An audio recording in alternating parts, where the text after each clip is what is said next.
Mitsubishi Lancer GT. Tá pensando em comprar um carro desse, mas está na dúvida se vai ser uma boa opção de compra, se a manutenção vai caber no seu orçamento? Então vem comigo que nesse vídeo eu vou trazer um levantamento completo de todos os custos envolvendo a compra e a manutenção de um carro desse. Vamos falar aqui de documentação, seguro, cesta de peças completa, lista de equipamentos, parte mecânica, consumo, pontos positivos e negativos, tudo em detalhes.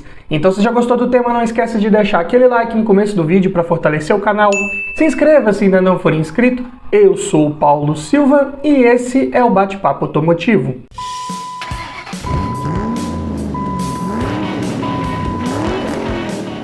E o Lancer aqui em análise, como eu disse, é na versão GT com motor 2.0 16 válvulas a gasolina e câmbio automático do tipo CVT. Tração apenas dianteira, ano 2015. Essa é uma versão intermediária do Lancer nesse ano modelo. E vamos começar falando aqui dos custos envolvendo a compra de um carro desse. E todos os preços que eu disser nesse vídeo foram cotados em outubro de 2022, começando aqui pelo valor da tabela KBB, que nesse vídeo vai fazer referência a um veículo em bom estado de conservação, com a quilometragem média de 10 mil quilômetros rodados por ano e preço médio de venda particular está em R$ 56.274. Já a tabela FIPE bem acima desse valor, R$ 64.432. O que isso quer dizer? Que, na prática, esse carro está sendo negociado e efetivamente vendido, em média, abaixo do valor da tabela FIPE. Por isso, coloquei o valor de tabela KBB, que reflete mais a realidade de venda de um carro, considerando aí um estado médio de conservação e de quilometragem. E uma vez adquirindo um carro desse, você vai precisar fazer a transferência de propriedade dele para o seu nome, né? E a taxa de transferência esse ano tem R$ 233,74. E também vai precisar colocar as placas Mercosul se você estiver adquirindo esse carro de outro município e ele já não vier com as placas instaladas. Em média aqui na minha região é cobrado em torno de R$ 300. Então já no ato da compra você vai desembolsar R$ 64.965,74, considerando aqui tabela FIPE, né, que é o maior valor. Então, na pior das hipóteses, para você já ter um carro desse na sua garagem com toda a parte burocrática resolvida e o veículo já no seu nome. Mas passando agora para a parte de documentação, começando aqui pelo IPVA, que aqui em Minas é recolhido aproximadamente 4% sobre o valor da tabela FIPE. Porém, esse ano, excepcionalmente aqui no meu estado, não foi recolhido baseando-se no valor de tabela FIPE de 2022, e sim no valor de 2021, que na época esse carro estava avaliado em R$ 50.222, preço mais especificamente de janeiro de 2021. Então, 4% desse valor, o IPVA ficou em R$ 2.008,88. Você também vai precisar pagar a taxa de licenciamento. O valor que foi cobrado esse ano, aqui no meu estado também, foi de R$ 135,95. Bem como o seguro, que é muito interessante você pensar em fazer para um carro desse. Eu vou colocar aqui um estimativo, uma taxa de 5% sobre o valor de tabela FIPE, que é um percentual que eu costumo cotar aqui para os vídeos do canal. Para o caso aqui do Lancer, vai ficar em R$ 3.221,60. Mas tenha em mente que esse é um valor médio que pode variar muito dependendo da sua idade, da cidade que você mora, do uso que você faz desse carro, ou se você já tem bônus de seguros anteriores que você já tenha feito ou não. Outro detalhe importante é que o Lancer geralmente ele tem algumas peças ali externas um pouco mais caras. É um carro de acabamento um pouco mais caro, um carro um pouco mais visado para roubo, então o seguro dele vai tender a ser um pouco mais elevado só por essas razões. Então, algo para ficar ligado, dependendo da sua realidade, esse valor pode ser maior ou menor. Falando agora em depreciação, peguei o valor de tabela dele cotado há 3 anos atrás, ou seja, em outubro de 2019. Na época, esse carro estava avaliado em R$ 54.754. Diminuindo do valor de tabela atual e dividindo por 3, ele teve uma inflação média por ano nos últimos 3 anos de R$ 3.226. Isso em percentual dá 5,01%. Mesmo pegando aqui como referência agora o mês de outubro, sendo que os últimos meses, desde maio, os preços de carros já começaram a ter uma leve queda, ainda assim o Lancer conservou uma alta inflação no seu preço. O que não quer dizer necessariamente que ele é um carro muito procurado para o seu segmento. Na verdade, ele não é tão procurado quanto um Corolla, um Civic, um Jetta, um Cruze. Então, mesmo tendo essa inflação considerável no seu preço, eu diria que no futuro a tendência dele é de se desvalorizar mais frente aos seus concorrentes. Então, somando aqui todos os custos envolvendo documentação, seguro e descontando essa inflação que ele teve no seu preço, é um carro que vai te custar por ano R$ 2.140,43. Isso por mês dá R$ 178,37. Mas também analise este somatório aqui com certo cuidado e bom senso. Por quê? Se você comprar um carro desse agora, ficar com ele por uns 2 a 3 anos, e os preços de carros continuarem a caindo como já começou aí nos últimos meses, é certo que ele vai sofrer então uma desvalorização, que você vai ter que somar aos custos de documentação e seguro para você saber de fato quanto esse carro vai te custar por ano em média. Algo para ficar ligado. Mas falando agora em manutenção, como que é a cesta de peças de trocas periódicas preventivas do Lancer GT 2015? Mas antes eu tenho um recado para você. Tá olhando um carro para comprar, mas está na dúvida se é um bom carro, se ele foi bem cuidado, se já foi batido. Quer aprender a avaliar um carro em detalhes para você não errar na próxima compra? Para isso, eu desenvolvi um e-book completinho com mais de 280 itens do que você precisa avaliar em um carro e o que você precisa observar para cada um desses itens, para você fazer uma análise mais criteriosa e não esquecer nada na hora da avaliação. Então esse e-book vem para te trazer muito mais conhecimento sobre como avaliar um carro e aumentar muito as suas chances de levar um excelente veículo para sua garagem. Link na descrição. E começando aqui pelo kit de pastilhas de freio dianteiras da Cobrec, ficaram em R$ 203. Já o par de discos de freio dianteiros da Fremax, R$ 686. Kit de velas da NGK, as 4 velas, R$ 290, um pouco mais caras porque aqui elas são de iridium. Já os pneus, as medidas aqui são as 215/45/18, pneus largos, perfil baixo, aro enorme, não tem como ser baratos.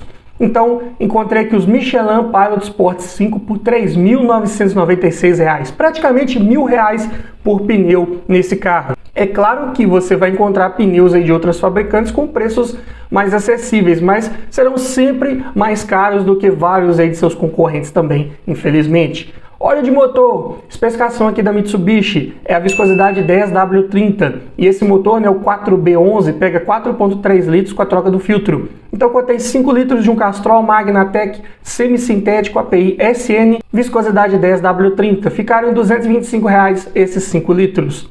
Correia de acessórios, encontrei aqui apenas uma importada da Kip, ficou em R$ 294 e aqui é o preço só da correia, não tem tensor incluso. E esse motor trabalha com corrente de distribuição, que não é um item de troca periódica preventiva, nem vou colocar no somatório final de peças, mas vou trazer o valor aqui a título de curiosidade. Um kit da Frontier vai ficar em R$ 1.093 e ele é composto por 2 correntes, 2 polias, 3 guias e 2 tensores. Falando agora de filtros, começando aqui pelo filtro de ar do motor, R$ 65 da Japan Parts, filtro de óleo também da Japan Parts, R$ 51. Filtro de combustível, aqui você não consegue trocar só o filtro, ele não é aquele filtro baratinho externo que vem ali na parte inferior do veículo. Ele é um conjunto, é um kit que já vem acoplado ali à bomba, ao regulador de pressão. Então encontrei aqui um kit da Bosch por R$ 750, né? Vem ali já a bomba, filtro, pré-filtro, regulador de pressão e flange de fixação. Então, claro que é uma peça de durabilidade bem maior do que aqueles filtros mais convencionais, mas se você precisar trocar, saiba que não vai ser barato, infelizmente. E falando ainda em filtros, né? Agora o filtro de cabine, também da Japan Parts, ficou em R$ 40, aqui sem segredos. Amortecedores, encontrei os 4 aqui da Kayaba, modelo XLG, que são pressurizados a gás, por R$ 1.595. Para um sedã médio até que o preço tá justo, tá razoável. Falando agora em troca do fluido do câmbio, né, uma vez que estamos falando da versão automática, né, CVT. A especificação aqui de fluido para esse câmbio, conforme a Mitsubishi, é a CVTF J4. E essa transmissão pega 7.1 litros, considerando aí uma troca completa. Então, você vai precisar comprar pelo menos 8 litros de óleo. E além dos 8 litros de óleo também, cotei um filtro, porque de nada adianta você trocar, colocar óleo novo e ficar com o filtro velho, né? Então, 8 litros de um óleo Lubrax CVTF, que atende a essa norma da Mitsubishi, mais um filtro conjunta da Japan Parts, todo esse kit ficou em R$ 675, Considerando aqui a quantidade de óleo mais o filtro e junta, eu diria que ficou num preço até acessível, bem interessante, bem mais barato do que vários de seus concorrentes, inclusive. Mas é claro que aqui estou falando de preços apenas de peças, porque não tem como eu cotar aqui uma mão de obra que vai ser próxima da realidade para todas as situações, para todas as regiões do Brasil. Então, dependendo do estado, da cidade que você mora, podem ter preços de mão de obra bem maiores, bem menores. Também a mão de obra varia muito dependendo do processo de troca desse óleo que você fizer. Se for por gravidade, vai ser um processo mais barato, mas não vai eliminar 100% daquele óleo velho. De outro modo, se você quiser fazer por máquina, vai ser um processo que vai limpar 100% daquele óleo velho, né? Vai circulando o óleo novo ali até expulsar totalmente aquelas impurezas. Porém, você vai ter um custo de mão de obra mais caro, simplesmente pelo fato de já estar utilizando a máquina, obviamente, e também você vai precisar utilizar uma quantidade maior de óleo, porque a máquina não trabalha vazia. Aqui estamos falando de pelo menos 50% a 100% a mais da capacidade recomendada da transmissão. Então aqui, pensando numa transmissão de 7,1 litros, né, você vai acabar precisando comprar aí entre 12 a 14 litros de óleo para poder fazer um processo mais completo e bem feito. Então, somando aqui toda a cesta de peças de trocas periódicas preventivas do Lancer GT, vai ficar em R$ 8.870. Para um sedã médio, esse custo aqui está bem elevado. Já fiz vários vídeos aqui de vários carros nessa categoria. Vou deixar a playlist lá no final do vídeo para você assistir. Mas comparando aqui com o Civic, Corolla, até o Cruze, eu diria que o Lancer está com o preço de manutenção mais elevado, preço de peças, né? Aos vilões, pneus bem caros, né? Com certeza. Discos de freio também passaram um pouco da média, filtro de combustível bem mais caro, então é um carro que hoje pode estar um pouco mais acessível, mais desvalorizado frente a vários de seus concorrentes, porém a manutenção infelizmente vai ser um pouco mais cara. Falando agora em custos envolvendo abastecimento, começando aqui pelo custo do tanque cheio, esse carro utiliza um motor apenas a gasolina. E a gasolina aqui na minha região está numa média de R$ 4,79 o litro. E ele possui um tanque de 59 litros, então você vai gastar R$ 282,61 para enchê-lo. E como que é o consumo? Falando aqui em dados de ficha técnica, na cidade ele faz 9,1 km por litro, na estrada 10,6 km. Não tem dos melhores consumos de combustível, não é dos mais econômicos, dependendo da sua forma de guiar. Dá para conseguir números ligeiramente melhores, mas não muito acima desses 10,6 aí na estrada. E na cidade, dependendo do trânsito, dependendo do trajeto e do relevo da cidade que você mora, talvez você não consiga fazer nem esses 9 km por litro aí de média descritos na ficha técnica. Então, algo para ter atenção também. Assim como a autonomia, falando ainda em dados de ficha técnica, né? Com o tanque cheio, na cidade esse carro pode rodar 537 km. Se for na estrada, sobe para 625. Ainda bem que tem um tanque um pouco maior para compensar esse consumo de combustível um pouco mais elevado. Falando aqui em lista de equipamentos, né, dessa versão GT, que ela é um pouco mais bem equipada, conta de série com direção hidráulica com ajuste de altura, vidro elétrico nas 4 portas, travas e retrovisores elétricos, alarme, rodas de liga leve, ar-condicionado digital, computador de bordo, controlador de velocidade, bancos de couro, faróis e limpadores de acionamento automático, teto solar elétrico, aletas de mudança de marcha atrás do volante, 6 airbags mais ABS, cinto de 3 pontos para os 5 ocupantes e faróis de neblina. E tudo isso já vinha de série, não tem nenhum opcional disponível nessa versão GT 4x2. E ainda falando em equipamentos, agora na parte de som, já vem de série com uma central multimídia com as conexões de CD, USB, Bluetooth, comandos no volante, GPS integrado e leitor de DVD. Então, um diferencial aqui para vários de seus concorrentes, com certeza.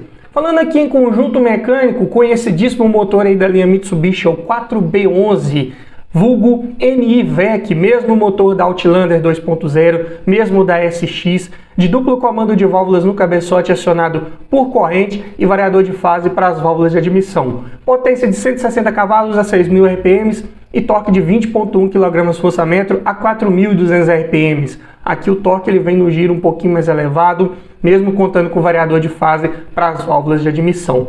E é um carro pesado, 1.360 kg. Mesmo assim, como tem bastante potência, a relação de peso-potência ficou em 8,5 kg por cavalo. E o 0 a 100 em 10,7 segundos. É um carro que tem respostas bem rápidas, principalmente ali em retomadas de velocidade, né? Já em certa velocidade ele responde muito bem, porém no 0 a 100 ele acaba se tornando um pouco mais lento, porque aqui ele é equipado com um câmbio automático de 6 velocidades simuladas, né? Porque aqui é um CVT, então ele proporciona esse comportamento mais esportivo, porém cobra o seu preço. É uma transmissão que é mais voltada, essencialmente, mecanicamente falando, para ser mais confortável, menos ruidosa, mais econômica. Então, as partidas, as arrancadas mais rápidas ali acabam ficando um pouco prejudicadas. O acoplamento ao motor também é feito por conversor de torque, que também já rouba um pouco de potência, traz um peso extra adicional ali, então é dessa forma, infelizmente. Esse câmbio, né, ele é o mesmo lá do Fluence de 2011 em diante, né,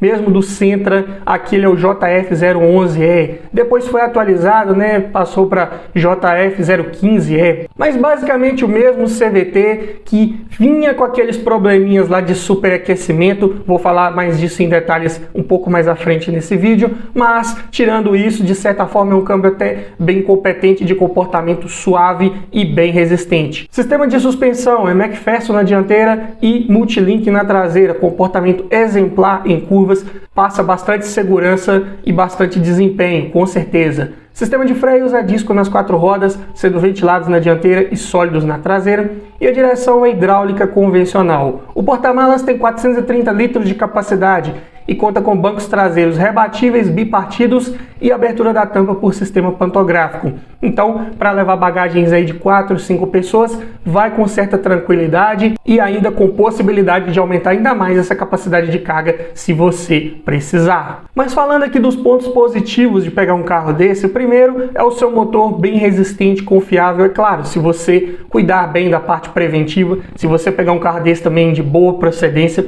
que tenha passado por todas as revisões periódicas ali no tempo correto, dificilmente vai te dar problemas. Aqui também é um projeto japonês, padrão japonês de confiabilidade, de qualidade de construção.